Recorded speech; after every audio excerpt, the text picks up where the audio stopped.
All right, cool.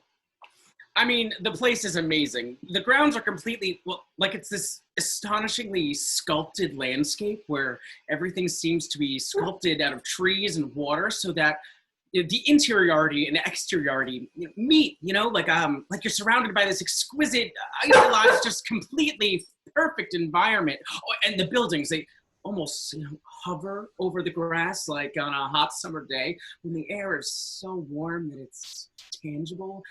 The manor just seems to hover, and there's so much. The trees are so present that you can feel them growing. I mean, I'm not kidding. You start to realize that medieval conceptions of magic, frankly, must have been completely based in a kind of reality that things were so green and growing that all the time it must have seemed a sort of magic. At least that's what it feels like, because it was just such a creative environment. I mean, everything so perfectly balanced. The interiority and the exteriority, that thing that Indigo Jones was always trying for. There's such a perfect harmony between the interior and the exterior world that... Inigo. Mm-hmm. Inigo. Inigo! You said indigo. It's Inigo. I said Inigo. No, you said indigo. I said Inigo. It doesn't matter. Not if you don't care about accuracy in language. Come on. But if you do care about accuracy... I said Inigo. Then it might matter a little. Anyway, it is an awesome place to write. I mean, McDowell's good too. It's serious, at least. They don't let just anybody in, which is so necessary. I won't go to any place except Yadeau or McDowell anymore. I mean, pretty much any place else. I mean, let me tell you, the flavor of the desperation is really not to be believed. What are you working on? Oh, a couple of stories. The one that the New Yorker asked to see, I did another draft of that, and my agent has some thoughts about the novel that I look at. He's going out with it next week, so we both thought that I should just take one last pass at it and make sure it was as tight as could be. I just spewed so much of that thing, so there's always hopefully going to be a kind of on the road chaos to the sound. Not on the road. Hopefully, what I achieved is a little more, I don't know, intellectual rigorous than what Kerouac was going for. Yeah, I hope that too, because On the Road was such a minor achievement. Well, it's not exactly a world masterpiece. What did you say? All right, could we not talk about Kerouac? He was a complete psychotic pig. Guys love talking about him, and girls are bored to death. Well, he didn't exactly have a feminist agenda. Thank God for that. What? I'm sorry, did you just say... I just hate all those women who are so hung up about sex. So women who don't like Kerouac are hung up about sex. You can't deny there's an associative correlation. I can absolutely deny there's an associative correlation. Kerouac was a misogynistic hack. What's that got to do with women who like sex? No. That's a little reductive. You said anybody who doesn't like Kerouac is hung up about sex, and I'm the one who's reductive? Don't listen to her. She loves him. She reads him in the bathtub. She lights candles and swoons in the bubble bath. Jack. She is laughing. She shoves him. They tussle. So you guys knew each other before this, right? High school. And you still have a crush on him? What? No. Oh. No. Just checking. So Douglas, your agent thinks that your novel is ready to go out? Yeah, he's really optimistic. I mean, you want to be cautious, but a lot of people saw the story in the Tin House, so there's just a lot of interest. That story was amazing. Thanks. Really, really elegant. Oh, thanks. I was pleased with how it came out. I mean, I was so worried about it because it was risky, to go that experimental with the language. People aren't trained anymore to be able to hear it. Postmodernism hasn't really fallen on hard times. Though it's not so much postmodern, really, as magical realism. That's more tonally where I finally ended up. And I think that at least people are still open to it. But God, I mean, the novel has fallen on hard times. And I'm not talking about ebooks. Ebooks, don't get me started. And on top of it, all anyone wants anymore are memoirs. And I'm not saying, I think it's an interesting form. I'm as curious about the inside of my own brain as anyone else. But please, I mean, where's the bathroom? I gotta take a piss. Oh, it's through the door and down the hall. You have doors on the hallways. I love it. No, seriously, it's fabulous. Your family owns this place? We have the lease, as long as one of us is like, a director, whatever. Oh God, yeah. As long as one of you is what? It's, it's rent controlled or stabilized, whatever you call it. No, come on, how much? It's very affordable. You're so old, New York. Seriously, how much? I thought you had a pee, Douglas.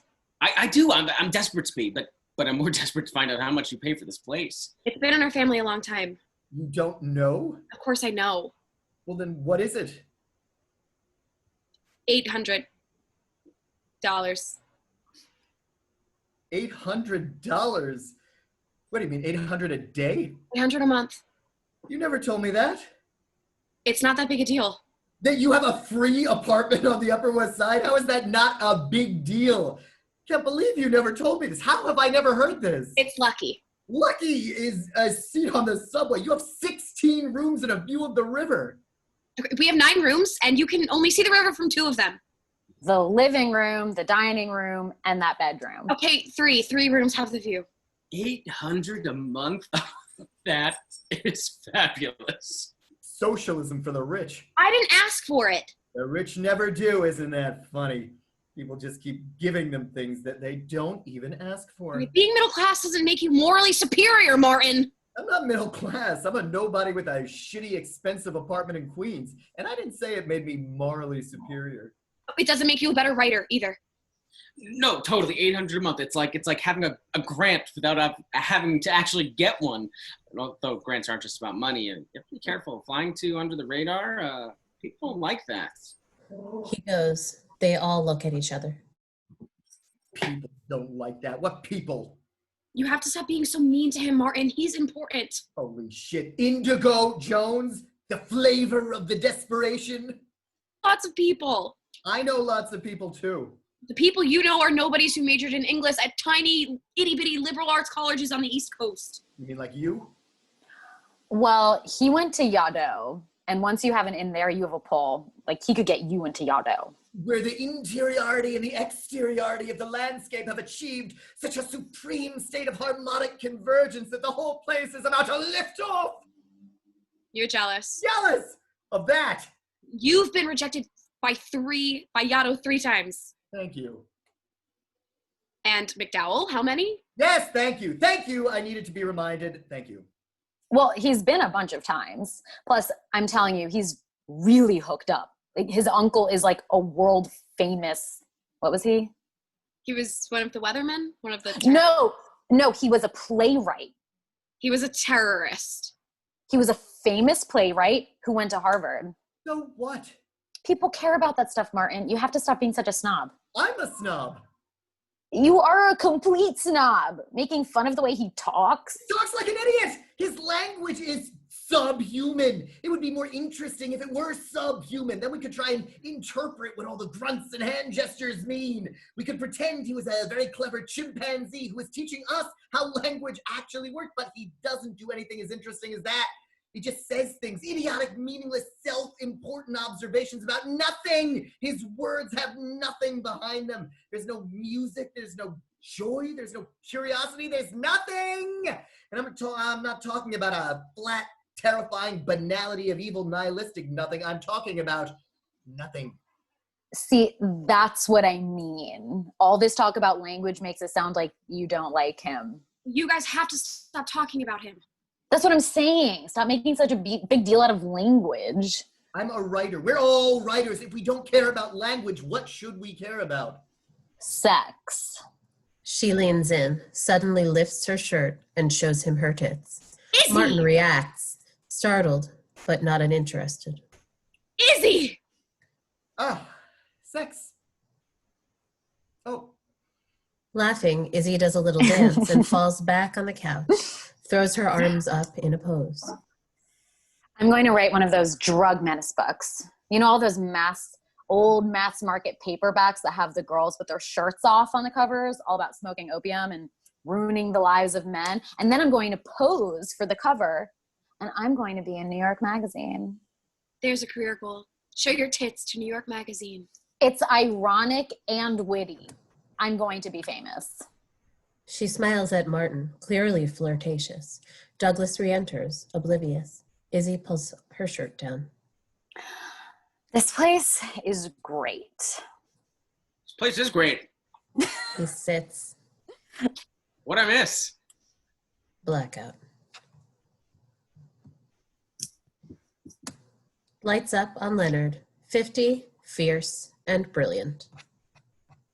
You've got to understand that this is a totally irrelevant dream state you're hibernating in up here. It's irrelevant. I mean, I was just in Moldova doing research for this thing, and I ate cabbage with a Chechnyan psychopath. Then I'm in Dubai with a bunch of Shiites and Sunni people wanting to kill each other. I almost got into a fist fight with this Russian prostitute who was a totally indeterminate gender. Don't get me started on that story. I almost, anyway, the fact is, I was stoned out of my mind. It was fucked up, all of it, but it was relevant. The world we live in no longer exists. Last year, I was in Rwanda, was hanging out with this guy. He's a genocide survivor. His arms are gone, chopped off. He can't do anything anymore except beg for whatever pittance. Half a bowl of rice some fucking UN peacekeeper throws him every other day. The rest of the time, he just lies in the mud unless someone like me comes along and helps him get drunk. So I spend like 3 hours with this guy, listening to him tell his fucking story. And finally, 3 hours, finally he gets really quiet and he says, listen, man, I got HIV. I'm going to die. And I'm like, forget it. I'm overwhelmed. I go, why are you telling me all this? Why am I the receptacle of this incredible fucking story, man? And he says, because you are a writer. You must write this. It must be told. How did I get off on this? What were we talking about? Kate had a story. Right. Kate's story. Where is it? It's in your hand. Yeah, right. So, what were we talking about? The first sentence. Oh, yes, Christ, I remember now. Oh, Christ. When truth is acknowledged universally, it is also universally disdained. I mean, what the fuck? I can't even... That's not the whole sentence. Yeah, no, I see the semicolon. I understand that means there's only a partial stop and that more is coming, but I'm not sure I want to continue, okay? I'm not even making it through your first sentence. So why don't you tell me what you're doing, because it's not exactly drawing me in here. What am I? What are you, yes, what are you doing? It's a referencing of Jane Austen, the first sentence of Pride and Prejudice. It's kind of a sardonic commentary. What's so fucking sardonic about it? It's the narrator. I don't give a shit about the narrator. If I can't get past the first words, how the fuck am I supposed to find out enough about the narrator to care about him? Well, it's not a him, it's a her. We'll see. That would be my point. If I can't even tell what gender your narrator is, then you haven't really done your job, have you? How if you don't go past the first 5 words, how can you tell? Listen to me. Don't defend yourself. If you're defending yourself, you're not listening. I do know who your narrator is. She's an overeducated, completely inexperienced, sexually inadequate girl who has rich parents who give her everything, who has nothing to say, so she sits around and thinks about Jane Austen all the time. I don't give a shit about that person. This is what I'm saying. I don't have to go past the first 5 words because I already know enough and I don't give a shit. I liked it. No, you didn't. I did. I thought she was sort of doing this thing with sexual irony. Like the lack of sex was sort of like, oh, come on. I like it too. I think it's intelligent and thoughtful. Well done. I like it too. Guys. This is very sweet. You're all adorable. But don't kid yourselves. You're all going to be nice to her now because the story tanked. But you're not in this together. And trust me, you wouldn't think the story was so great if it really were any good. If it were really good, you'd fucking hate it. right? Isn't the natural state are about as civilized as feral cats. All this well-done bullshit means you're not being honest. And if you're not being honest, who gives a shit what you're writing? Who's up next? He tosses Kate's story to the floor and looks around. There is a big old pause. See you next week, cowards. He goes. They all sit there, silent for a moment. Oh, God, I can't believe how late it is. I have to go. My mom is in the hospital. Wow, that's a drag, Izzy. You need a ride? You drove to the Upper West Side? No, I meant on the subway. You're going to give her a ride on the subway? I just thought she maybe needed company. Her mom is in the hospital, Morton. It's not serious. I mean, she's not dying or anything. So, you want to have a drink, like on the way? Sure, great. They go. Martin looks at Kate. You okay? What do you think, Martin? Am I okay? Am I okay? Sorry. What an asshole. What a jerk. Yeah? People think he's a genius. What is so fucking genius about that? That is what I've been saying! Let me give you a ride home. The guy's a moron. Not Douglas, Martin. I'm talking about Leonard. Leonard is an idiot. Thought you were talking about Douglas. Did you think that was smart? Did you think him standing there and telling us that we're all fucking losers if we don't go to Egypt and some water pipes, we're completely irrelevant as human beings if we read the New York Times? Does that seem smart to you? That's not really what he said. It is absolutely what he said. I am relevant because I live in a nice apartment. I love that. How about I'm irrelevant because I'm an overeducated girl? That's not what he said. He said I was sexually inadequate. He said the story was sexually inadequate. How would he know? He didn't read more than 6 words. He's not talking about you. He's talking about the story. Story he hasn't read. He read the first page. I mean, we all sat here, right, and watched him read the first page. Big fucking deal. What is your point, Martin? I don't have a point. I just mean that's all we get, right? Everybody says it. If you don't get them on the first page, that's all you get. So it's my fault that I stood here and got completely humiliated by that asshole? She disappears into the apartment, yelling back. Martin waits. Everybody acted like they all said he's rough, but he's a great teacher. But I don't see what's so great about just being abused. That's not teaching. That's just being a shithead. If I want somebody to tell me I'm wasting my time, I can just talk to my mother. Everyone thinks it's so cool and fun to be mean to artists. But if we weren't here, there would be nothing but anarchy and immorality and chaos. We are the soul of culture, and people could just fucking be nice to us once in a while. She reappears, carrying bags of chips and diet soda and ice cream. She sits down and starts to eat. What are you doing? I'm depressed, and I'm trying to make myself feel better, if that's all right with you. Don't be depressed. My story got creamed. I'm depressed. I am a depressed feral cat. If you think he's stupid, what do you care if he didn't like your story? I didn't think he was stupid until he was stupid to me today. So if he liked your story, that would make him not stupid? Yes. If he liked my story, that would make him smart, okay? Okay? Just wanted to be sure. Why are you still here? Douglas is out there having drinks with the love of your life. Why aren't you hanging out with the loser? She's not the love of my life. Are you kidding? Give me a break. She's a twit. Yeah, guys hate that. It sucks that she's gorgeous, too. Look, she's all right. No, I mean, okay, she's attractive. No one is going to say she's not attractive. He starts to eat, obsessively, everything in sight. Oh my God, you should hear yourself attractive. Why don't you just put a gun to your own head? You're so completely in love with her. Do you think it's not utterly obvious to absolute everybody who sees you in the same room with her?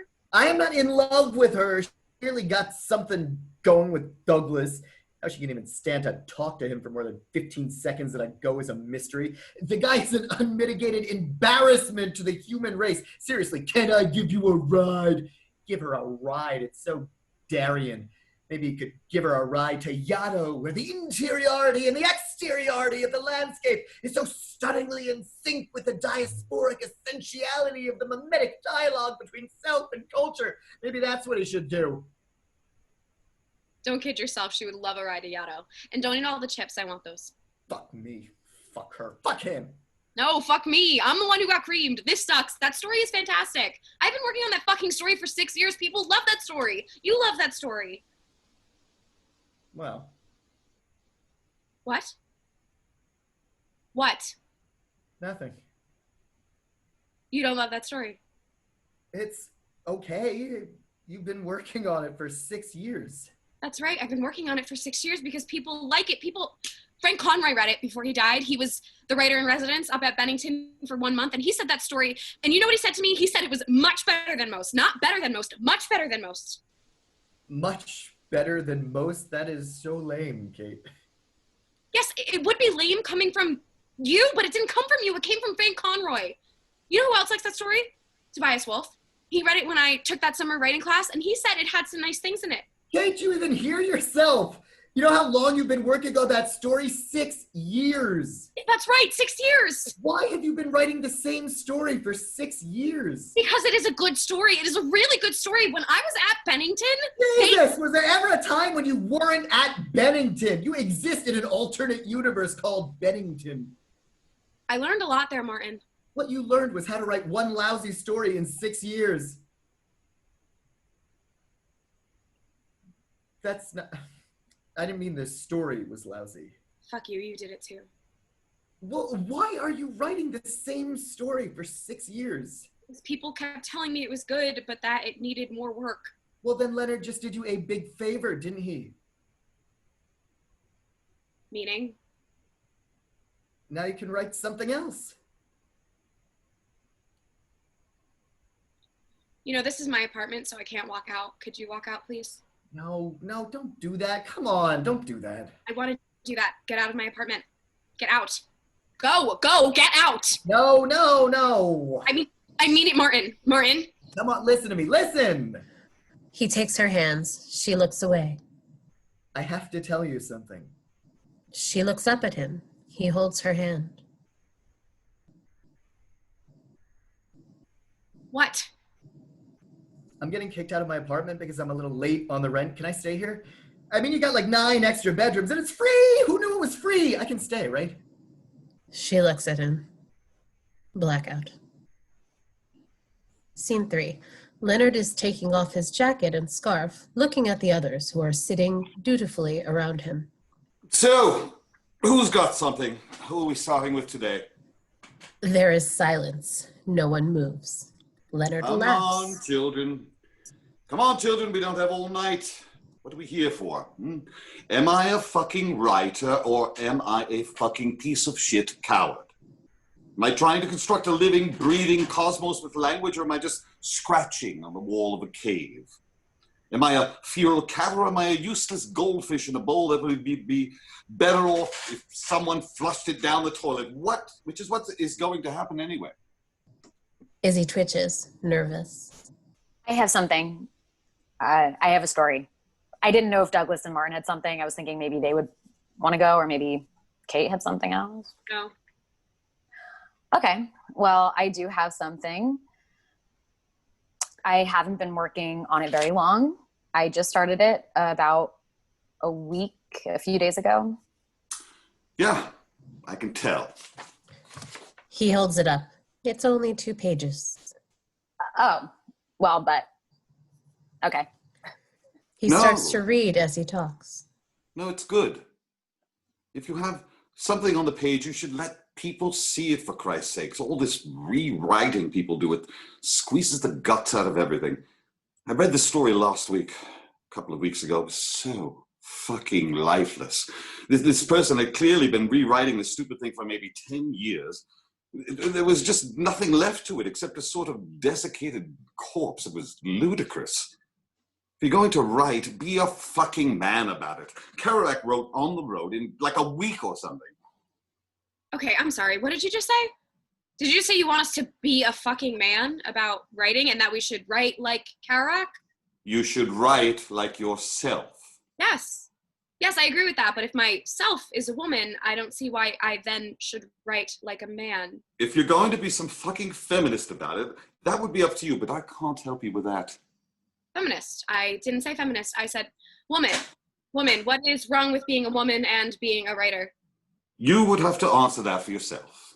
But you said it. You said be a man, be Jack Kerouac, who was a total pig to women. Look, you want to argue about feminist policies? I'm not here to argue with you about that. I'm here to talk about writing. Okay, but we're not talking about writing. Well, no, because you commandeered the conversation. Is it all right with you if we talk about the story your fellow writer has presented to the group? Sure, of course, sure.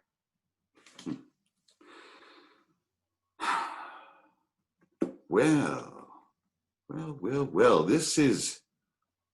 it's fresh. It's lively as hell. Do you have copies? Yes, I do. Okay, pass them out because we'll talk about this one. There's a real energy here, a lightness, a touch, a sexual edge to the language, which I gotta say, it got me on board. Boom. like this thing I read last week, I don't remember when I read it. It was like a lump of nothing. There was no forward motion. It just laid there. The words were like lumps of shit. Hey, could you, if you don't... Look, what is your problem? I'm trying to teach a class here. You're not teaching, you're just insulting me. You are just... I'm not insulting anybody. I'm telling your fellow writer. What's your name again? Izzy. I'm telling Izzy about the experience of reading her story, which you know you might want to participate in. But if you can't support your fellow writer, that would be up to you. Look, this is... Maybe if we continue to talk about Izzy's story. That's what I'm trying to do. Without, I think what Kate is getting hung up on is that you keep insulting her work. This isn't about her. Yes, that's right, but it's hard because you keep bringing up that story from last week. That's got nothing to do with her. Well, it was her story, so... That wasn't her story. It wasn't? It wasn't. No, Christ. It was a totally different situation. That's what I'm saying.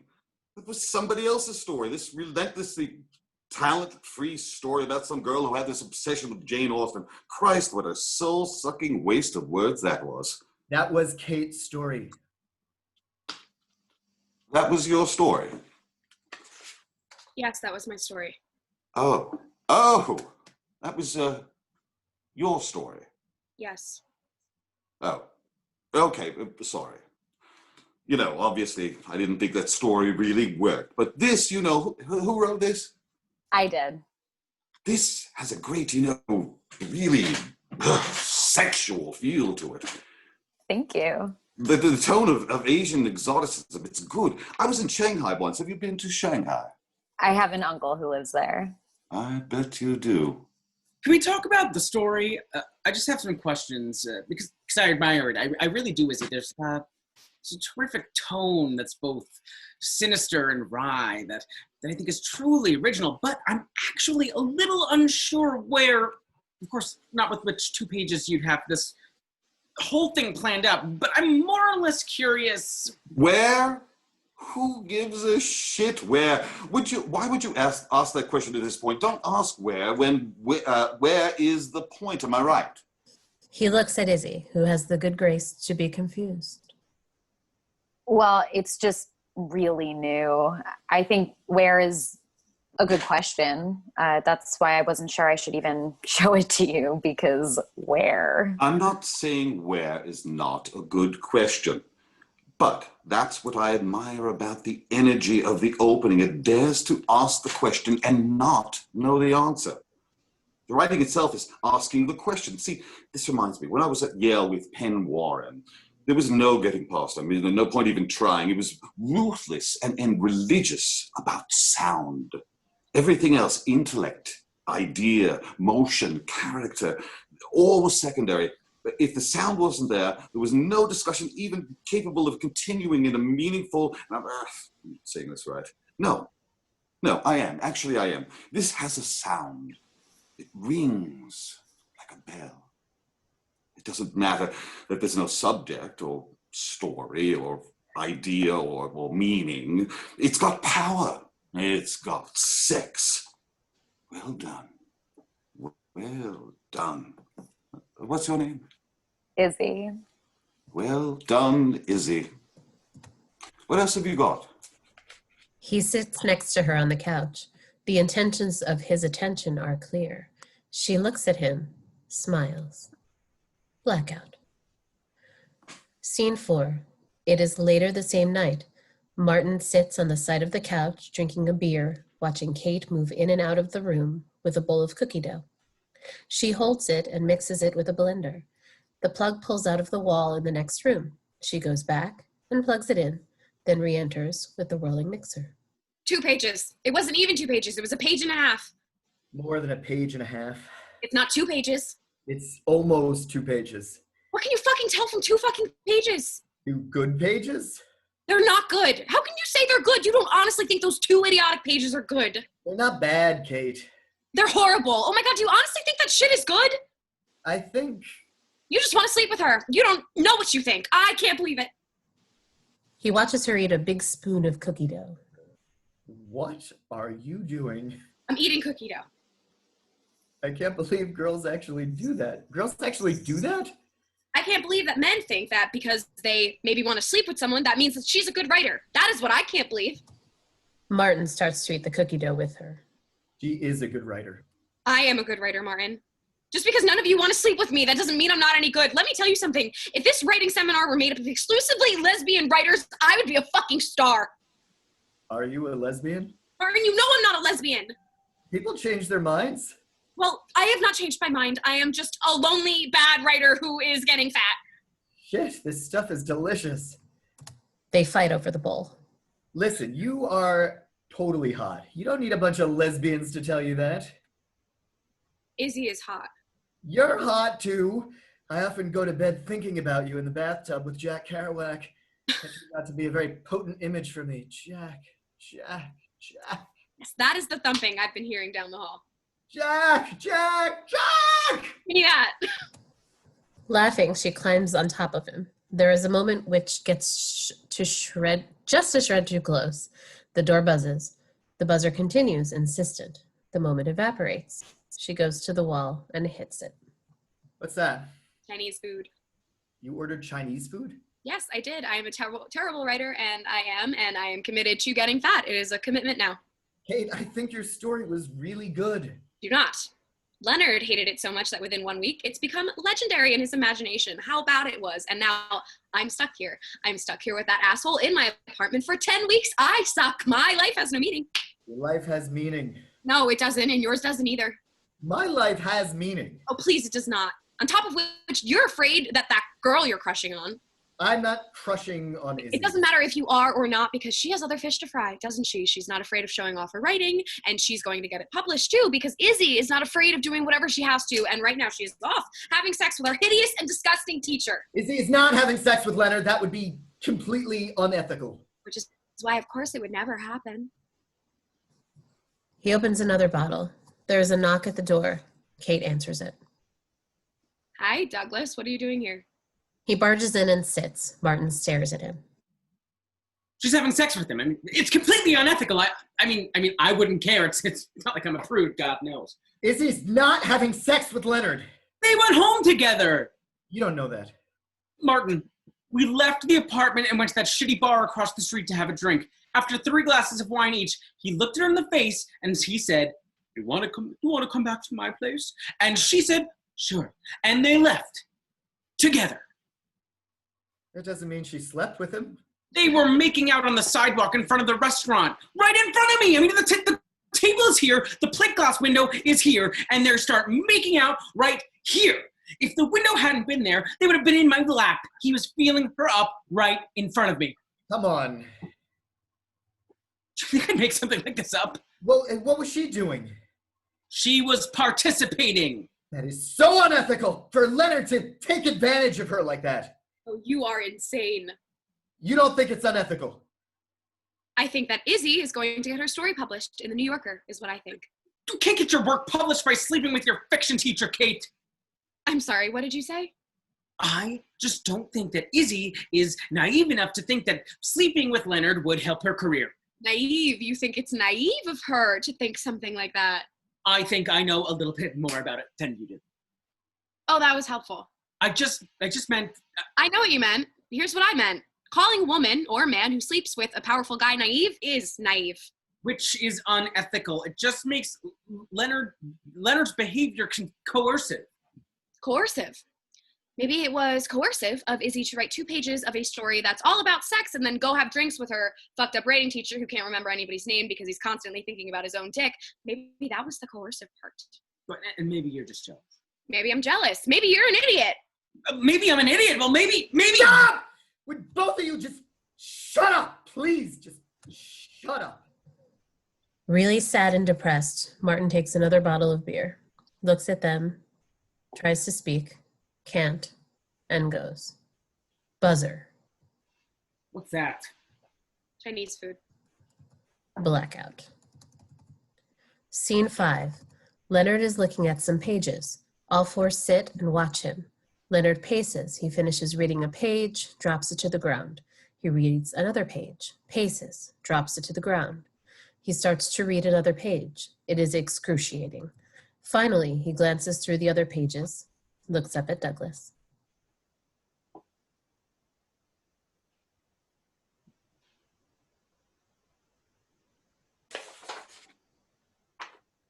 Oh, I think I'm missing a page.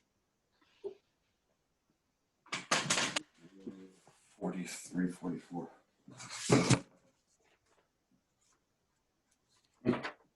Bad news for you, Douglas. No one gives a shit about your story now. So appropriate. Can we continue? Your uncle said you were talented. Oh, thank you. That's really nice of you to say. I didn't say you were talented. I said your uncle said you were talented. I didn't say you weren't talented. This is not without talent. This section about the top of the girl's dresser with the 2 bottles of fingernail polish standing next to each other like lost and terrified soldiers. It's not bad. It's nice that you've already referenced the peeling of the red polish on her toes. So we get the allusion to blood without having stated it explicitly. It's all right. Good even. Your description of the butterfly poster over the bed is first rate. It's not the pedestrian interpretation one might be tempted to make about teenage girls and butterflies.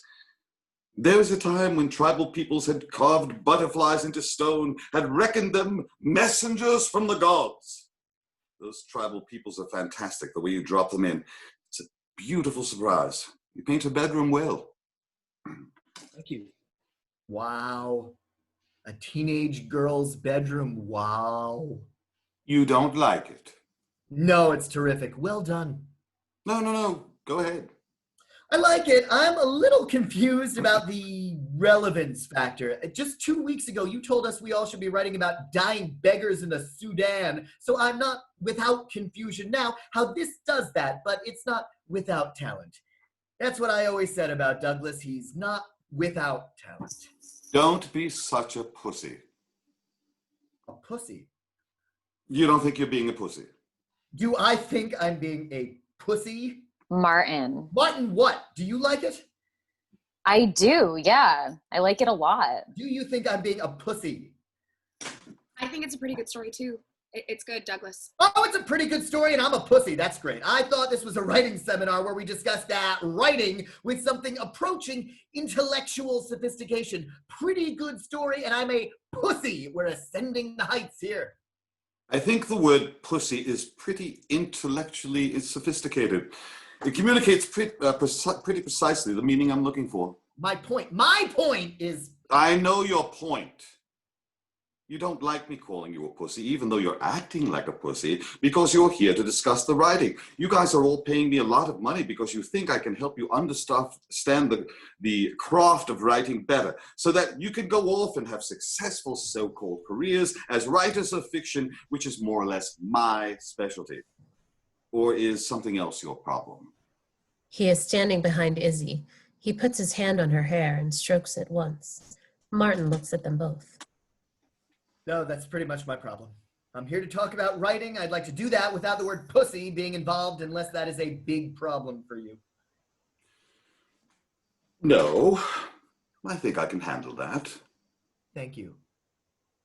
So, why don't you tell us what you think about the story? Since you want to stay focused on the writing and you don't think you're a pussy, I think we'd all like to hear what you have to say about today's writing specimen. Offer it up to us with friendly, indeed almost dog-like equanimity, but by our not untalented friend, Douglas. Douglas, your uncle mentioned that the New Yorker is seriously looking at one of your stories. Is this the one? Yes, I get. Yes, it is. It is actually. Yes. Why don't you tell us what you think about that, Martin? There is a pause. Look. You stay out of this. Come on, Martin. Tell your fellow writer, the one person in the room who is in fact succeeding at something you are failing at, tell him what you think. Tell the truth. Come on. Come on. All right. Well, I love it. Seriously, the language is amazing, Douglas. I just learned a ton from it. And frankly, I know that Martin thinks so too. He told me last week. We both read your other story, the one in Tin House, and Martin flipped. Did he?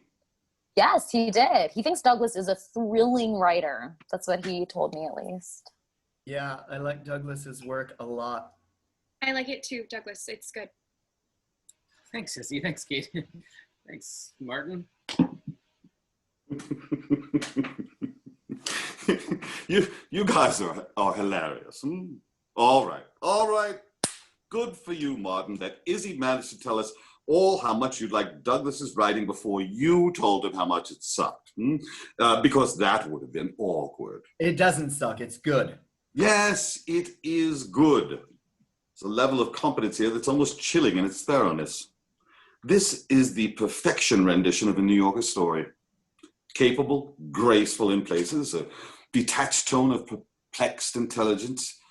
You have a relatively famous last name in literary circles. Not too famous, but famous enough. It's not a home run, but it is a standing double. He hands it back to Douglas. Oh, well, but I'd really like to hear some criticism. Oh, you'd like that? Oh, I would. I'd love to build on what's here. See if I can mine the interiority of the Stephanie character, especially. I feel like she's just. There's a few places where the complexity of her need for emotional distance is maybe not fully rendered. Yeah. So that's the problem with emotionally distant characters. It's hard to write about them because who gives a shit finally about someone who's got no interior life? No. I don't think she has no interior life. That's not. All right. I'm going to level with you. I'm going to give you some advice here that I think is going to be totally on the money, useful to you. Great. It's going to sound a little rough, but you'd expect that, yeah? I mean, you're not going to turn into a big baby about the truth unlike some other people. No, of course not. Good. Because there is something in your writing. It's hard to, it's around the tonal perfection. There's a kind of, well, it's a little like a whore. The character of Stephanie? No, not the character. You. The way you talk about writing is kind of stupid. Plus, the way you write is so unimaginative in the way it attacks the problem you set yourself. I mean, it's skillful, but whorish. It's like the way you play your name off, your connections. You're a name dropper. You're a whore, and that's in the writing. It's perfect in a kind of whorish way. I don't know why you're wasting your time on fiction. I mean, you're good at it. I'm not saying you're not. No. It's just if you can do this, why not make a ton of money doing this? You're capable. You've got a few publications under your belt, famous last name. They love that shit in Hollywood. You could make a fuckload of money. Or you could spend the rest of your life writing fiction that nobody reads or respects, even if they read it. Because you're talented. Like I said, but you're never going to be great. And there are a lot of people who are never going to be great. Most fiction writers just evaporate, really. But that's going to be a problem for you because your kind of whorish attitude to the whole thing, the name dropping, and of course the name, it will in fact be particularly degrading and even humiliating to be ignored to the degree that you will be ignored. Because at the same time, you'll be allowed in because of the name. You'll be invited to cocktail parties. You'll get to go to exclusive events at the public library. But you will never be on a panel because too many people who know shit will know it's hollow. This work, the work is hollow. I think about Hollywood. Oh.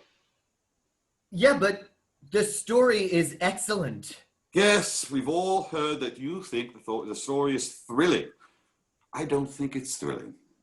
I think it's good in a whorish way. And that the level of his writing ambition, and that he could make a fuckload of money in Hollywood. But I'm a fiction writer. You asked for the truth. That's the truth I have. Yes, no, thanks. All right then. I've got to go through Somalia tomorrow, so I'll see you pussies in 2 weeks. And he goes. There is a long moment of silence.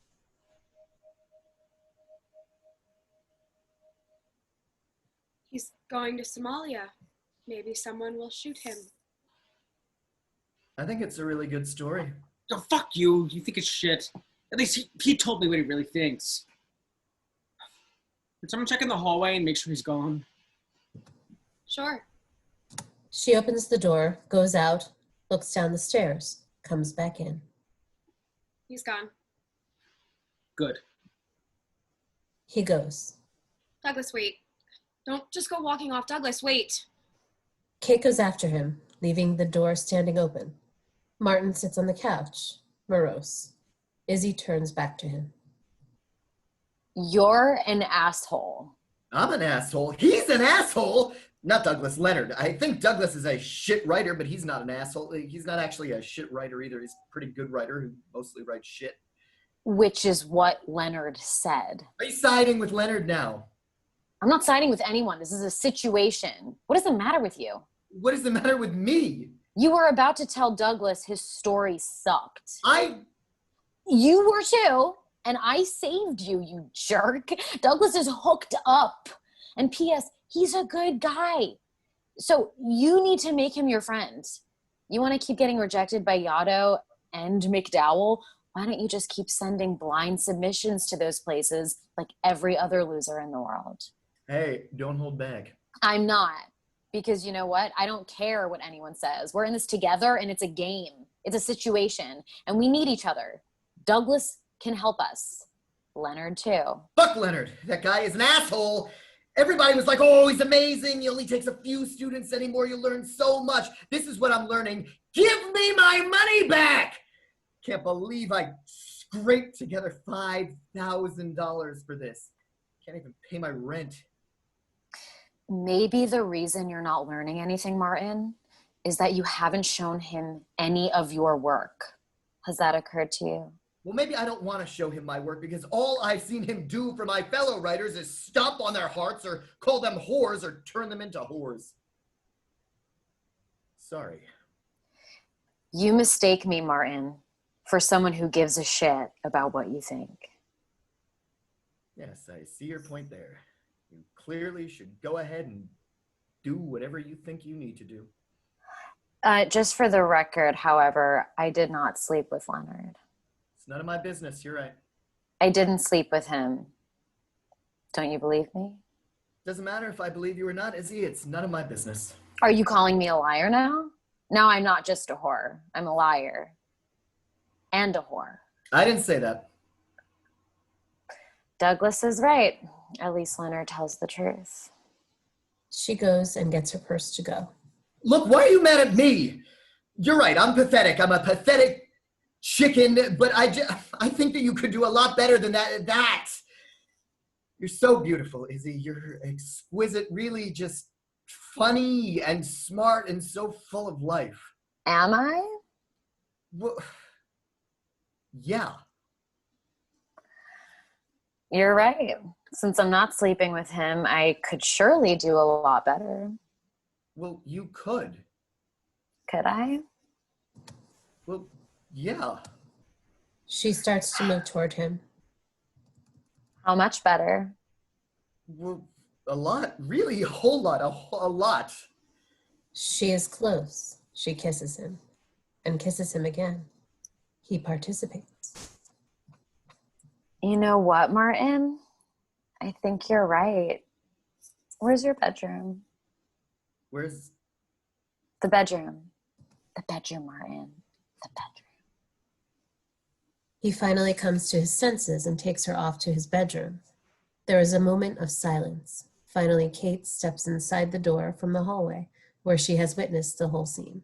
She leans against the door, closing it behind her. After a moment alone, she starts to cry. Blackout. Scene 6. 2 weeks later. Douglas on the couch. He is reading a manuscript. Hey, Kate, get out here. Kate, Kate enters. what is this? Do you like it? It's interesting. Who wrote it? This friend of mine. Is it true? He says it is. A transvestite Guano gang leader? He's pretty extreme, yes. do you believe it? Do I believe it's true? Yeah. Well, I knew him at Benningham. So that makes it by default what? True or false? I don't know. I thought he was pretty good. The teachers all loved him because he had this exotic Cubano past. Well, how do you even get there? It's to Bennington. I don't know, some adult ed prison program. I thought you knew this guy. I do know him. He lives in the village. I bumped into him at a coffee shop last week, and he told me he was writing, so said I could see it, and then he gave it to me. He had it on him. Yes, he had it on him. Like you, apparently. He has a whorish essence. He'll give it up to anybody. So why am I reading this? I'm going to show it to Fuckface. Why? There is a sound of laughter. Then Martin. Give it to me. Oh my God, this is no joke, Izzy. Come on. Izzy, in a man's shirt and underwear, runs into the room, laughing, holding several pages. Martin grabs her from behind, and they wrestle, laughing as she tries to keep the pages from him. They finally fall against the wall, making out. The kissing keeps going to the extent that it is not clear that they are aware that Douglas and Kate are in the room. One would say get a room, but they have a room. It's a huge apartment. They could have 6 rooms if they wanted, but they seem to like it out here. Hey, Martin, Izzy, we are not, in fact, making porno videos out here. Could you take this elsewhere? Martin pulls away, flustered. Sorry. Come on, Izzy, come on. Hi, Douglas. Izzy is laughing. She allows herself to be pulled back into the bedroom. How long has that been going on? 2 weeks. The night Leonard told you you were a whore, they felt so bad for you that they needed to comfort each other. That's been going on for 2 weeks? Yes. Really? Yes, in addition to looking like that, Izzy is apparently, in truth, a total nymphomaniac, which was, shall we say, good news for Martin. Are they staying here? I said he could live here. He doesn't have a place to live, and she lives at home with her parents, so that's out. Yeah, but... I'm not going to tell them if they have to leave. They're happy. Why would I resent the fact that they're happy? Leonard's been gone for 2 weeks. No one is having their heart stomped on, and there are 2 people in love in my apartment. Why would I be anything except happy, happy, happy myself? I'm so fucking happy. She is clearly not. Douglas looks at her. Is that all you're going to read? I just don't know why you want me to read it. I want to quit the group. Lewis said he would love to meet Leonard. He thinks Leonard might be able to do something for him, so I offered to sell him the last half of the sessions.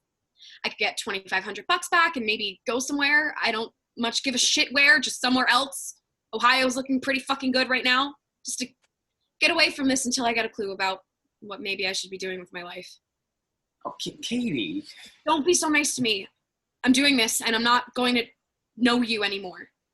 Oh, okay, fine. But, you know, if you want to get away from all this, this is your apartment.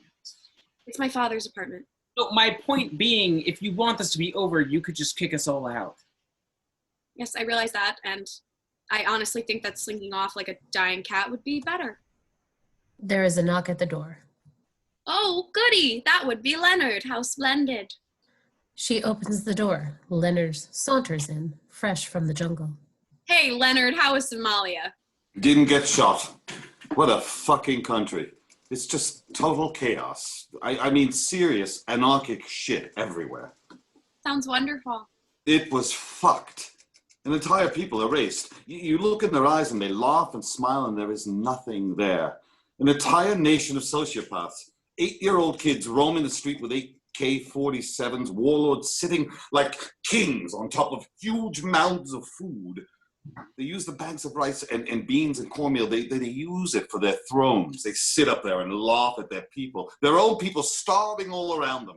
You sit on top of the food, you get a great view of it all, apparently. That sounds amazing. You going to write about it? You know, listen to me. Listen, you should go. Honestly, Douglas, you should get yourself in a fucking cargo ship and go over there and take a look at it. There's no embassies, no protections, there's no one there who's responsible.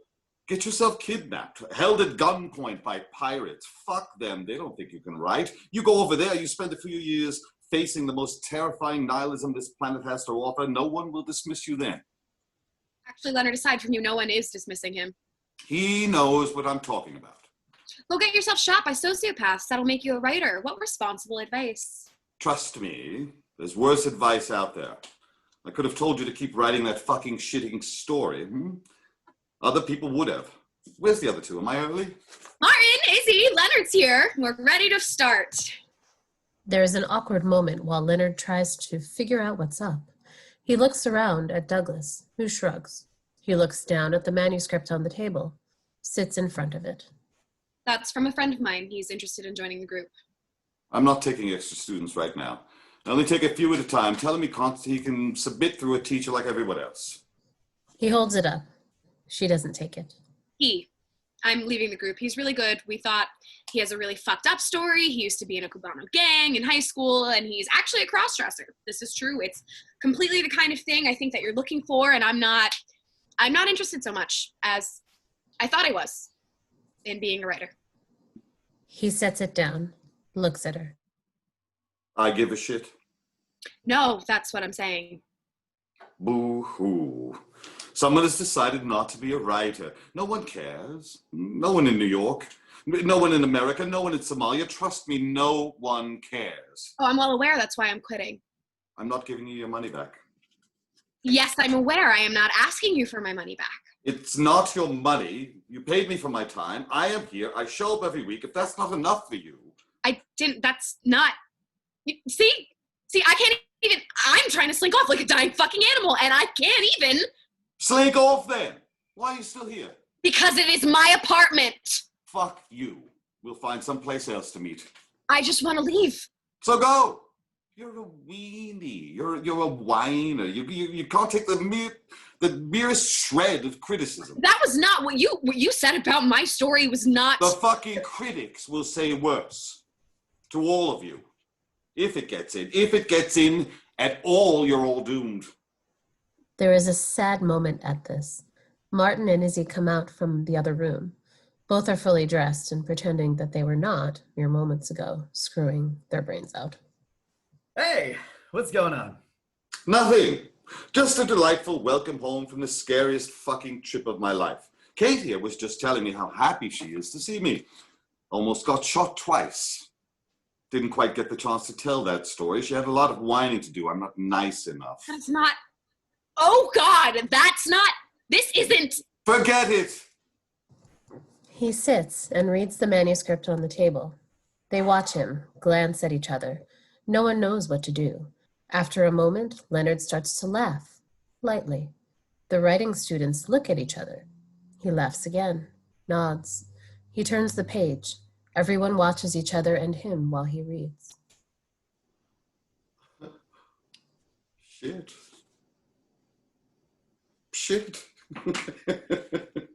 You like it? You think it's good? He doesn't look up, keeps reading. What's he reading? What's this guy's name? Lewis. Get him in here. He keeps reading. Blackout. Scene 7. Later that night. Leonard is gone. They are having beers. Who is this guy? I told you, Martin, he's this guy I knew from Bennington, and I know you think that Bennington is some sort of crazy Vermont hippie commune where people get stoned all the time and no one actually writes. I never said that. So did, and I don't care. I'm just telling you, this guy was at Bennington when I was there, and he's a good writer, and I don't want to do it anymore, so he's going to take my spot. I need the money. I'm going to Ohio. You're going where? I'm going to Ohio. I am going to Ohio. Why? Why do you care? Reaching out to touch her shoulder. What is that supposed to mean? Of course I care, Kate. Do not. Please do not. Would you, Martin? Leave what alone? She's leaving. I'm catching up. You're leaving? Yes, I'm leaving. She leaves. What is going on? You're a total moron is what's going on. So it's really good, huh? So it's really good.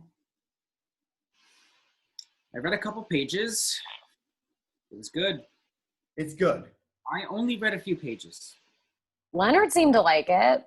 Like he just sat there and kept reading it. Yes, we all saw him, Izzy. Do not snap at me. I have been fucking you for 2 weeks. As you have never been fucked in your life, you are not allowed to snap at me. I wasn't snapping. You were definitely snapping because you're worried. What would I be worried about? You're worried about this new guy who might be good. Kate! Hey, Kate! Kate re-enters, pouring herself a glass of white wine. What? So you've read it, this guy's story, It's not a story, it's a memoir. and it's good. I liked it. I think he's a really good writer, and he's kind of cracked. He wears dresses. You have to put up with that, but he's nice, and he has an interesting story, and he can write. So you think it's good? I think it's good. I think it's really good. There is a pause at this. You fucker. What? You wrote it! Yes, I did, and Leonard loved it. Fucker. Stupid fucking motherfucker. Guano transvestite gang member, and he loved it. Asshole! You wrote it? Of course I wrote it. He's the biggest objection to me is that I'm rich. Is that I'm a rich white girl. Maybe if I'm not a rich white girl, we can find out if I can write. Izzy starts to laugh. They are both laughing. Martin doesn't get it. Okay, fine. Yeah, you tricked us all. That's hilarious. But what are you going to do now? What do you mean, what am I going to do? I'm on a roll. I'm going to keep writing. Yeah, but you can't publish it. Oh, why not? Leonard loves it. He loves it more than he's loved anything anyone else has handed in so far. He liked my story. He wanted to sleep with you. He wouldn't have if he didn't like my story. You can't publish that as a memoir, Oh, people do it all the time. and they get arrested for it. Nobody gets arrested for it. You get put on talk shows for it. It's a lie. It's fiction. I wrote a piece of fiction. You said it was a memoir. That's part of the fiction. Don't even. Fiction is fiction. Art is art. The kind of truth that fiction is beyond these kinds of games, which is why you get pilloried for it, which is how, by the way, those people who do it get on talk shows. The only way to answer that kind of behavior is a complete public shaming. Saying a lie is the truth is a lie. And it's the kind of lie that sets a bomb off in your soul. And then you're fucked. Wow. It is. What you write is like Douglas's butterflies, a messenger from the gods. Really? Yes, a messenger from the gods which has to be reckoned with. You're fucked. Martin, you don't get to vote. You don't have enough money to put up your own rent. You are such a huge fucking chicken about your own work, you won't even show it. It is a fucking message. What is the message? Oops, nobody knows because you're a writer who nobody can read, so you don't get a vote. Well done, Kate. You not only pulled one over on Leonard, who everyone in the room thinks is a flaming abusive butthole, but you came up with a terrific piece of writing. We know you've been feeling shitty about yourself because of the way Leonard treated you, and you've been really nice to let Martin and Izzy use your apartment as a fucking love nest. And well done. You must feel a lot better. That piece you wrote about the Cubano transvestite game is a really smart and edgy and funny, and you're a writer after all. Well done. Thanks, you guys. Thank you so much. Thanks. She drinks. Douglas laughs. Then he laughs some more. Thank you, Douglas. At least somebody appreciates the effort. No, you're right. You're absolutely right. It's no worse than what Leonard did. It's practically the exact same thing. Oh yeah, on top of everything else, he publishes phony memoirs? Worse. I was really upset after Leonard called me a whore last week, so I called my uncle to talk to him about it, and he told me Leonard's no saint. Who thought he was a saint? Your uncle dished dirt on Leonard? Yes, he did. Fill it. What did Leonard do? He's a plagiarist. Get out. You're kidding. Are you sure? Right. There was some incident. It got totally hushed up. But that's why Leonard stopped publishing. This was like an ice age ago, but he did. He totally plagiarized something. It was from like a student, and it wrecked his career. After those first few novels, he was done. And then I don't know what happened, but eventually someone at Random House took pity on him and threw him a copy editing gig, and he turned out to be this rock star editor. And then he started doing all those magazine pieces on Africa. And after a while, people just forgot about it. No one really cares now, but it was apparently a big deal when it happened. Okay, wait. I just have to ask you something. Hearing that your writing teacher is a plagiarist consoled you? You know what? Yeah, it did. And I'm with Kate on this one. No one gives a shit about real writing. I didn't say that. Yeah, but you wrote this phony thing and you're going to act like it's real. And I think that's smart. I mean, what the fuck are we doing anyway? Fiction is a dying art form. And we're just eating our hearts out while we throw ourselves off a cliff. But you could make a lot of money with this. And you know what, Martin? Hearing that Leonard is a plagiarist it consoled me. See you clowns next week. He goes. Martin looks at Izzy and Kate. It doesn't console me. You know what? I don't believe it. Leonard's no fraud. Well, I think he did it. I don't. I do. And I think you're just looking for yet another excuse not to show him your writing. What did you say? You heard me. If I'm not showing him my writing, it's because I don't care what he thinks about my writing, particularly now. Why? Because your message from the gods is so precious. Every fucking corner of everything you write is precious. If it isn't, why would you write it? Don't answer that. Don't answer it because I know it's not a universally held truth. But for some people, constructing a universe out of language is a timeless and reverential act, not an unholy excuse to fuck with people's heads. So no, I don't care to show him my writing. Writers aren't people. What? You said some people. For some people, writing is all this whatever. But let me tell you something. Writers are not people. This had never been more clear. She goes. Izzy and Martin sit in silence. Well, I'm going to take off. I don't want you to take off. Yeah, you do. No, I don't. I don't. Martin? She kisses him, then picks up a page of his story from where it drifted under the couch 2 scenes ago. She hands it to him. You have things to do. She goes. He looks at it. Blackout. Scene 8. All are there. Leonard and Kate square off. Is he coming? He's actually not coming. No, he decided that he didn't have the money to do this right now. He was going to buy my half of the class. That was the deal because Because you're quitting writing. Yeah, I decided not to do that. So you're staying. Is that the earth-shattering announcement you are making to the group? Yes, that is the earth-shattering announcement I am making to the group. There's some good stuff here. Fresh and muscular, and the speed is impressive. I'm glad to have seen this. It's shown me something. Why don't you tell him?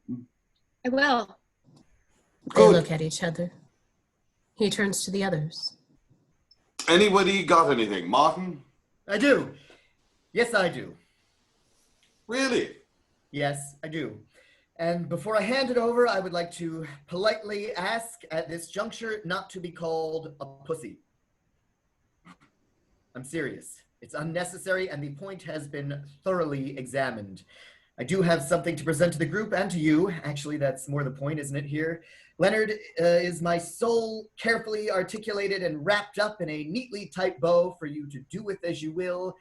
And I know you will behave responsibly toward this exceptionally precious gift that I am presenting you today. So the answer is yes. Yes, I have some pages here. He hands about 20 pages. Leonard looks at him, looks at it. He weighs it with his hand, laughs a moment, looks at Martin. Pussy. Martin shakes his head, turns away. He can't watch Leonard read. Leonard reads the first page. The others watch. Leonard drops the page on the floor. He continues to read. He paces a little. As he reads, expressionless, Martin is in agony, but he cannot look. Leonard drops another page. The others look at each other, not knowing what this means. Leonard drops another page. He continues to read and then stops himself. He rubs his eyes. Unmistakable. Martin turns to look at him, startled. All the others look at him too. What's that supposed to mean? Who's seen this?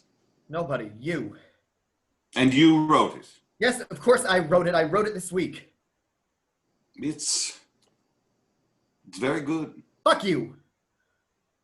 Fuck you too. How'd you get here anyway? What? Here. How did you get here? Am I not speaking English? What do you mean here? Here in my class, moron. Here, with me. I knew Kate from before, and she was already in the class, and she said you were supposedly, the class was supposed to be so great to get in. Yes, I know this. And she didn't know Douglas. We both had heard of him, and I met Izzy at a party, and she said she was in it too, and that you were some kind of genius. I'm not talking about them. I'm talking about you. So I knew that our high school English teacher knew you, and he was always talked about how you guys were at Yale together, so I wrote to him and asked him, and he wrote to you, and you let me in. Your high school English teacher. What was his name? Mr. Glado, Robert Glado. Bob Glado. I let you in because you knew Bob Glado. That guy was a moron. I let you in because he asked. I don't remember any of this. Okay. Let's start over. Did I ever read anything you've written? Yeah, you did. You read that. I read this. Well, not exactly that part. The first 20 pages of that. It's the beginning of the novel, and that's further in. Are the other pages as good as this? Can you read them? Fuck if I know. You don't remember? You don't remember any of that. Listen, Martin, I just spent 2 weeks in Somalia. And since the day I came back, this one has been fucking my brains out. So no, I don't remember much right now. I don't think I read it. There is no way I would have forgotten. Listen, this is good. You know, this is good. Is this all of Martin it? looks at Izzy. Izzy won't look at him. Is this all of it? I'm sorry. Stay with me, Martin. This is a novel. It's part of a novel. How much of it is written? 516 pages. What else do you have? And don't tell me nothing. I'll know you're lying. How much writing have you got stuffed in drawers and jamming up circuits on your computer? How many pages do you have that you haven't shown a fucking soul? A couple of thousand. Well, you're a regular Emily Dickinson without the charm. Welcome to the land of the living, Emily. I want to see all of it. Now, right now, go fire up the printer. Why? What do you care why? I just told you you're a loser no more. You don't know what you're talking about. You've been telling me and all of us that we don't know shit for weeks. You told Douglas to hang it up and go to Hollywood.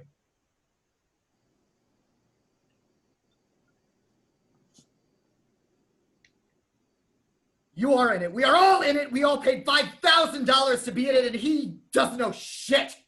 Are you sure you want to doubt my word right now? I don't believe you've been fucking her all week. I don't believe it.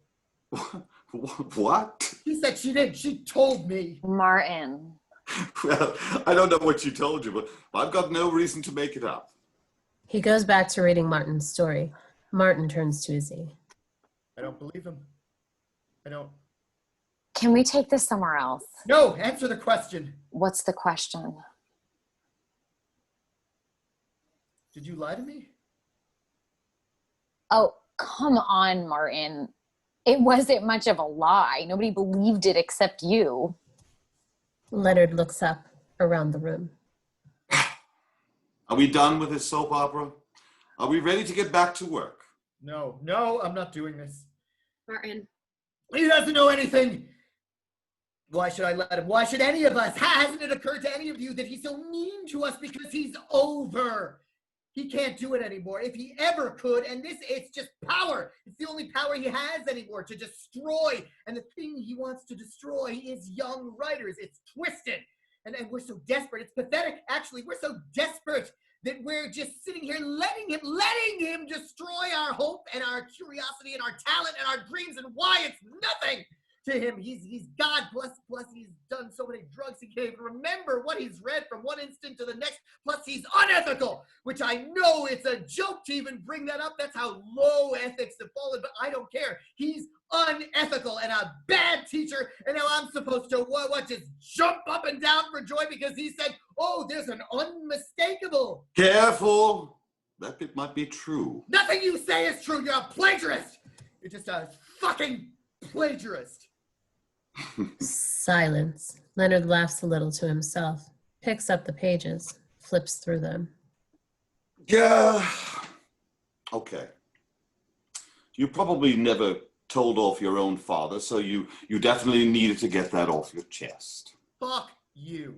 And I'm glad to provide the opportunity for you. Feels good, doesn't it? Spewing the truth. The truth, it's like a great fuck. It's one of the few remaining reasons to get out of bed in the morning. It's not for everybody. Some people are so crippled they can't stand the truth. But for those of us who partake, nothing else really comes close. But you know what? All those other people who can't stand the truth, they're going to be a problem for you. This is why. You're a fucking nobody. Who are your parents? Nobody. Who are your connections? Nobody. Where'd you go to school? It isn't Harvard, Princeton, or Yale, so wherever you went. It doesn't matter. You're no Douglas Martin. You're a talented nobody. Everybody is going to hate you. I mean, you'll get this published, and it will get some attention, but not what it should. And then you'll write a second novel, which will mess up your brain like nothing you've ever lived through. It will be the worst 3 years of your life. Writing that second novel, you'll feel like you're in the 9th cycle of hell, where the betrayers of Christ are frozen in eternal cannibalistic silence, only it's not flesh you'll be consuming. It's your mind. Maybe a few years after the second novel, you'll be onto something with your third, and you'll finally get into one of the big writers' colonies, but your bitterness at having been rejected 15 fucking times will take a lot of fun out of that. You start to hate everyone out there who's more successful than you. What you feel for Douglas right now is nothing compared to what's coming. But the work will be good. Everyone will keep telling you how good the writing is. It's too good to be mistaken, and that will become the bane of your existence. You might or might not get nominated for an occasional award. But you never make any money. Hollywood will start to look like something pretty good right about then. So you'll waste months of your life wandering around that hellhole of a city, wondering why so many fucking hacks can make a go of it, but you can't get arrested. You'll end up taking a university job so you can pay off your credit cards, which you ran up like some fucking woman all those years you let yourself get sucked into the writing. And then you'll be really screwed. 1 year of teaching, and you'll get so sick of how stifling and boring and utterly pointless it all is. Teaching, writing to a bunch of hyper-privileged, droning children. You'll start drinking even more than you already are. You'll start fucking your students, even the freshmen. Especially the freshmen. They're the ones who haven't been ruined yet. And they'll be so in love with your genius, their adoration will be like a drug, and why not? Why the fuck not? The work is still great. You're a fucking artist. You have to feel something to write. Something more than just bitterness and contempt for the idiots you write for. The biggest problem with being a writer, finally, is that all your readers are human. And the human race is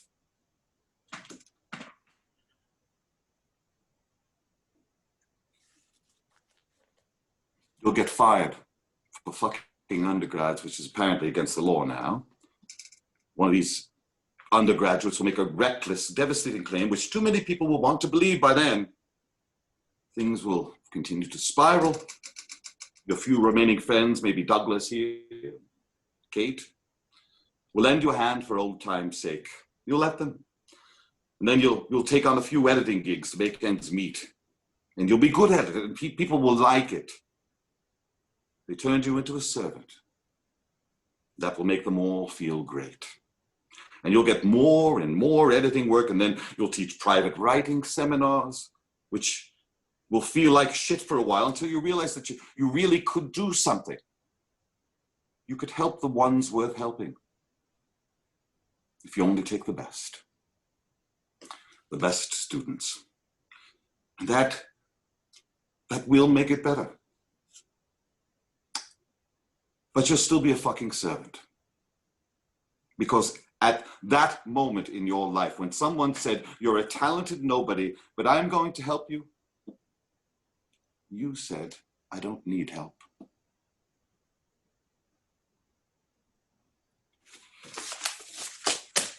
Class is over. He goes. Blackout. Scene 9. The walls open and we are in Leonard's apartment. A rat's nest of papers and books. A ritual African mask hangs on the wall. An exquisite bronze Buddha is wedged between books on one of the shelves. The place is cluttered with the detritus of a passionately undisciplined and curious mind. In the midst of it all, a desk with a typewriter covered with papers and an overstuffed couch. The sound of a buzzer being pushed relentlessly. After a moment, Leonard appears. He wears a bathrobe over sweatpants. He answers the door. Martin is there. He is a mess. I have to talk to you. Yeah, well, kid, now is not a good time. Then we'll just, have to make this fast. This is fast. Look, it's not easy for me to be here. It's not easy for me either. I'm busy. He glances over his shoulder toward the bedroom. I'm sure. No, I'm sure you are, but I'm... Martin, I don't want to be indiscreet, but I'm busy here. Busy. You understand? I'm busy. You have someone here with you. What gave you that idea? No, it's fine. It's fine. Thanks. So if you don't mind... I need my money. We were supposed to get 10 weeks, and you only give us 4, and I pay $5,000 if you aren't going to finish the class. That's $3,000. I need it back. Seriously, do we have to do this now? I have to have the money. A beat. Well. Leonard sighs. Well. Kate appears in the doorway behind him, wearing one of his shirts. Okay, Leonard, I have to take off anyway. No. Leonard, we have been at it for 2 days. I am sore. Hi, Martin. Hey. Yes, hello. She goes to the couch and picks up her bra. Where did I leave my panties, do you remember? The kitchen? That's right. She goes. Leonard looks at Martin. You missed the boat, Martin. She is an animal. This is the thing about feminists, you catch one when she's just right about to pop. It's like, I couldn't get her to stop. And I'm not kidding, she's sucking my ball so hard, I'm seeing stars, giving birth to planets on the astral plane. Stop! Oh, are you squeamish about sex? Because she sure isn't. Kate reappears, holds up her panties. I'll be right back. She goes into the bedroom. Leonard looks at the door, looks at Martin, looks at the door. You know what, Martin? I'm sorry about your situation, whatever it is, but this is a bad time. He starts to follow Kate. I'm not leaving without that money. I don't care about whatever new depravity you have managed to inflict on someone I care about. It doesn't matter. I have no place to live, and I have no money, and I will become a homeless person in this god-awful city if I don't get that money, and I'm not leaving here without it. He sits on the couch. Why were you even in my class? What? Why did you even sign up? You walked out even before you walked in. I didn't walk out. You walked out. You walked out. Kate opens the doorway and comes out, putting clothes on. Both turn and look at her. Leonard, I need a favor. She gives him a long, wet kiss. I have to talk to Martin for a minute. You want me to go take a shower? Could you? Could use one after that. Thanks. Leonard looks back at Martin, shakes his head, and goes. What are you doing here? You know what? That is a stupid question. You slept with him. Wow, we went so far beyond that. It's not really worth answering that one either. You hate him. I wouldn't say that, no. You think he's disgusting. He is disgusting. And now you're here doing things with oh, fuck me. I cannot think of words bad enough to describe that toxic piece of shit asshole. It was bad enough that Izzy was sleeping with him. That was bad enough. But it's worse. If I do, why? Because you have a brain. You know, there are other parts of my body as well, Martin. A fact that you never quite noticed, but guess you did. Is that why you're doing this? To get back at me? Wow, that is classic. Well, is it? Is that why you kicked me out? I kicked you out because I finally grew a spine. I kicked you out because you were completely using me. I was the one. I told you about the whole seminar because I knew you would let yourself just disappear if somebody didn't. And then you had no respect. I took care of you. I was taking care of you, and you took advantage of me. I know. Because you care about me. Well, I did. You still do. Oh, no, I don't. I may not deserve it. You don't. But it's there nonetheless. You can't tell me it isn't. Come on, Katie. I'm an idiot, but the truth remains that you're... Oh, no. Oh, no. Oh, no. You're night and day. Okay, Martin. You're stars and moon and wind. He kisses her. I said okay. Hey, come on. We were good together. And I admit I blew it. My head was... that class was so poisonous. Leonard was so poisonous. Oh, do not start on Leonard. A lot of what he said worked. He actually got me to write something new and fresh. And fraudulent. Fraud is a way of life in a capitalist culture, especially in the arts. You should hear what Leonard has to say about it. I don't want to talk about Leonard. Then why do you keep bringing him up? Why do you? He has done a lot for all of us. He got Douglas a meeting with the Weinsteins. He introduced Izzy to Salman Rushdie, who is a huge flirt and wants to help her with her drug whore book. And he set me up with this guy in prison who has one hell of a story. Random House needs somebody to ghostwrite it for him. So Leonard got you a job as a ghostwriter, and you took it. Martin, I would be crazy not to take that job. I thought it was pretty nice of Leonard to set it up. He was actually an asshole about it. He managed to mention to my editor about 6 times that I had written a really shitty story about a girl who was obsessed with Jane Austen, but he was nice enough about the Cubano crossdresser. And I like this job. I think it's a good start for somebody like me. I'm excited about it. A ghostwriter. And I knew you'd look down on it. You know what? You have a screw loose, Martin. You really do. He stood there and told all of us how good you are. He said it. And you may think he's a fucking asshole, but you know in your heart he would never lie about something like that. And you're still eating your soul out over what? Why don't you just live it, Martin? So what are you? You actually like him?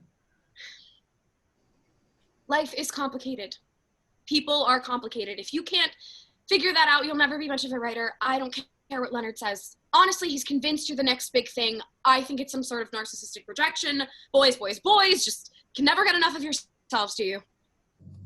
She goes to the door and leaves. He sits there, alone. He thinks about going after her. He doesn't. He looks around the room. He goes to the wall and looks at the artifacts crammed in among the books. He goes to look at the Buddha on the desk. While there, he starts to poke about. He looks at Leonard's pencils. He looks at pages that have been left on the desk. He looks up to see if anyone is looking. He starts to read.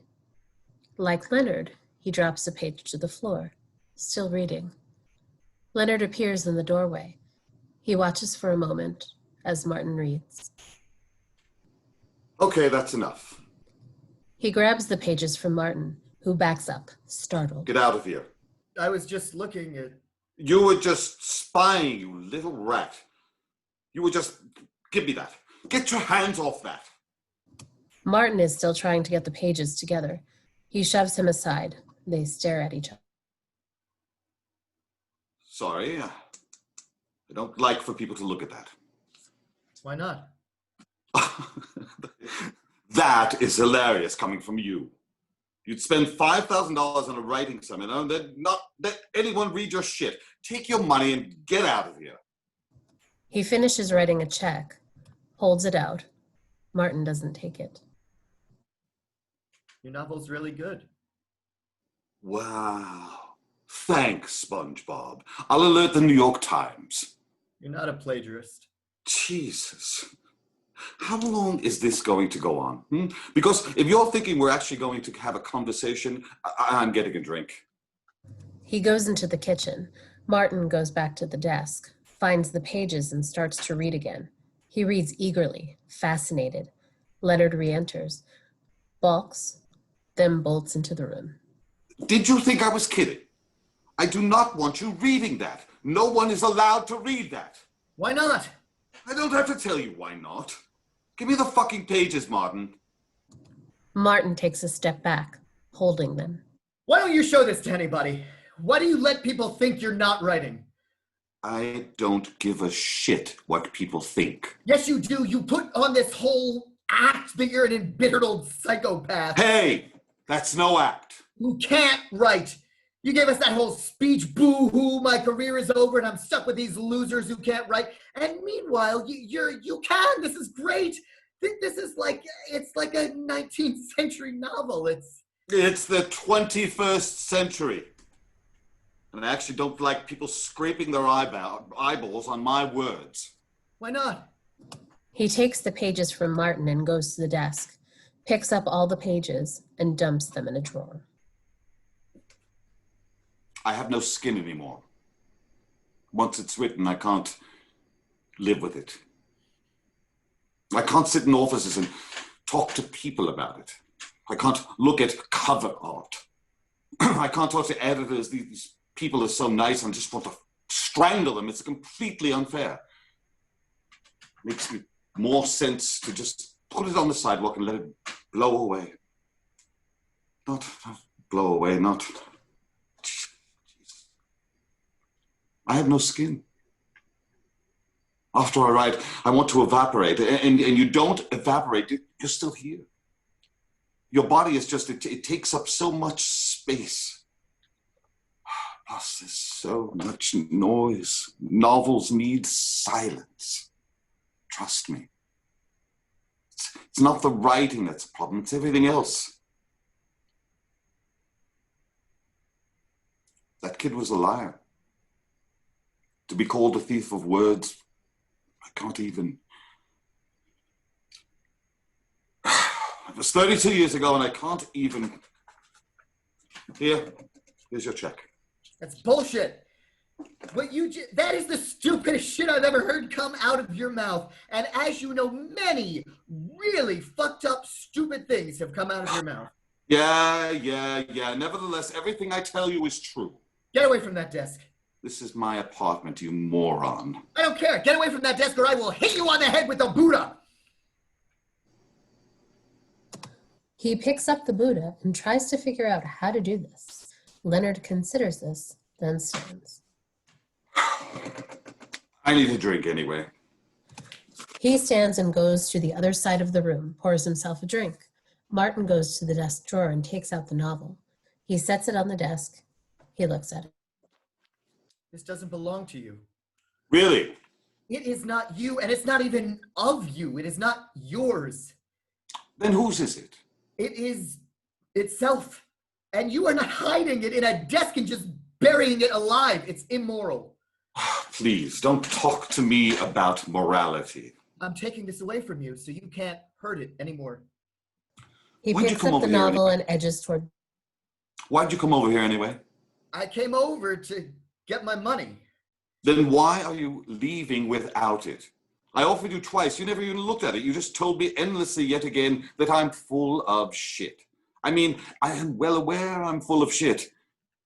Why did you need to go over and over it? What more do you want from me? You want my balls? No, I don't want your balls. God, I don't even know what you're talking about half the time. Leonard reaches onto the desk and finds a folded sheaf of papers. He holds it up. Here. What's that? I finally read those pages that idiot Bob Gladeau sent me.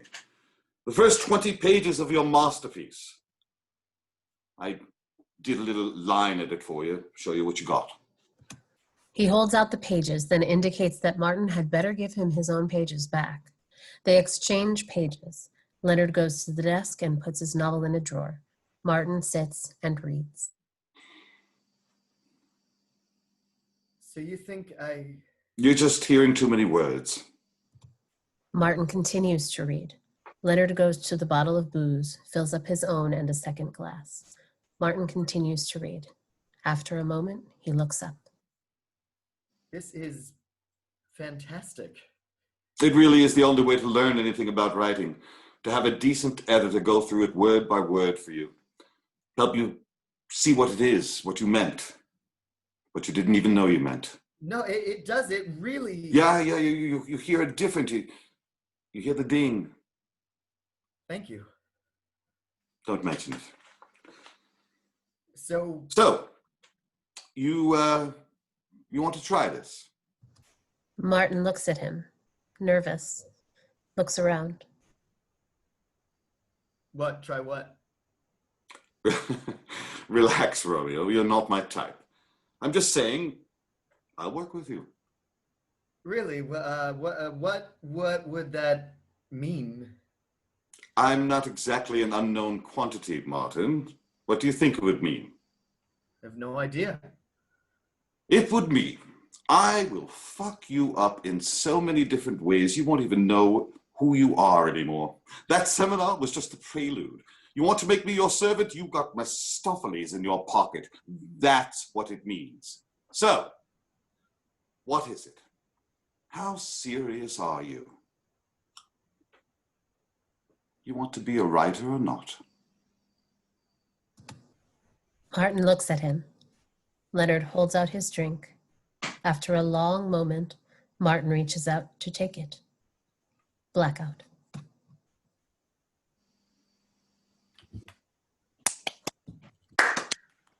Hey. Yay. I love this play. Ian, nice save. So sorry. Like, I remember after I read this a few times, and not right before today, but I was like, I know there's a part where Douglas just like stopped speaking, and I thought that was it. So I just like started watching it, like not paying attention to the script, and I was like, I probably have a line here. No problem, no worries. Whoever's recording, you can stop recording.